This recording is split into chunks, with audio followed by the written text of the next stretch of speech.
Alors, le rapport qui vient de nous être présenté, j'ai été cité, j'en suis très content, mais ce n'est pas ce qui est satisfaisant. La ville de Saint-Étienne est absente des nombreux classements qui mettent en valeur les réalisations dans le domaine du développement durable. C'est un problème, soit ce qui est dit n'est pas fait, soit ce n'est pas très efficace. Nous pensons au classement des villes cyclables, des villes marchables agréables, végétalisées, qui diminuent le trafic routier, la pollution et augmentent leur propre production d'énergie renouvelable. Je vous assure, elles existent. En lisant le rapport développement durable de la ville, on pourrait croire que tout va pour le mieux dans le meilleur des mondes possibles. C'est une énumération de réalisations et de bonnes intentions, très bien illustrée avec de faire de leur mieux.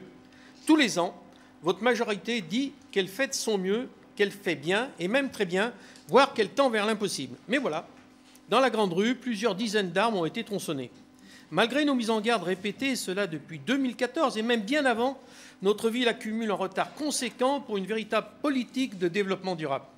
Ce que disent les écologistes n'a pas été pris en compte. La réalité met brutalement en évidence que nous avions malheureusement raison. Il a fallu une crise sanitaire sans précédent, doublée d'une guerre en Europe et ses conséquences sur le prix de l'énergie, pour qu'une prise de conscience émerge réellement. Et encore, le rapport sur les orientations budgétaires ne sera pas plus rassurant à cet égard.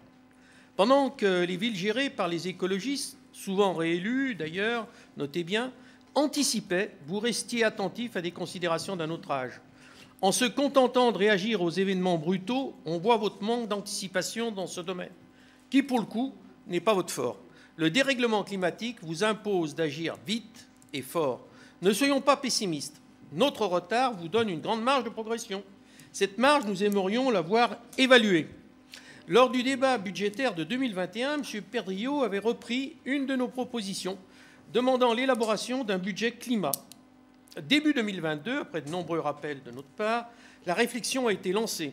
J'ai été associé à 3 réunions.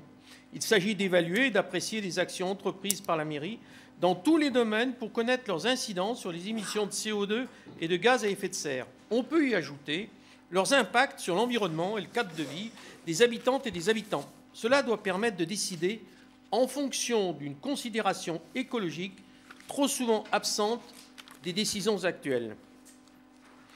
Les 2,3 équivalents temps plein mis à disposition par Saint-Étienne Métropole peinent à émerger et partager cette préoccupation, cette préoccupation. Ces petits moyens sont en place et votre volonté politique reste à prouver. Nous vous avons aussi souvent interpellé pour qu'une évaluation qualitative et quantitative des politiques soit menée.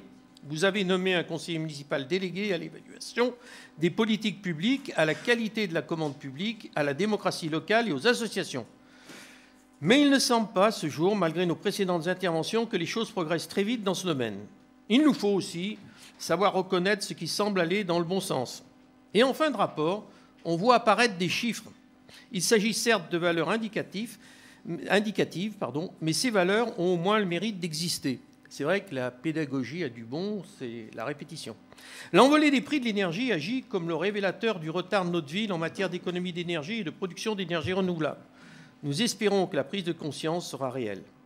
La candidature de la ville pour obtenir le label Climat, Air, Énergie, même si ce n'est pas gagné, va dans le bon sens. Les exigences pour obtenir cette labellisation en 2023 devraient y aider. Nous partageons cette ambition et si vous y arrivez, nous en féliciterons et sans arrière-pensée. L'urgence est telle qu'il faut réussir coûte que coûte. Comptez sur nous pour veiller avec la plus grande attention à ce que cela ne soit pas encore une fois un coup de communication de plus, un coup de communication de trop.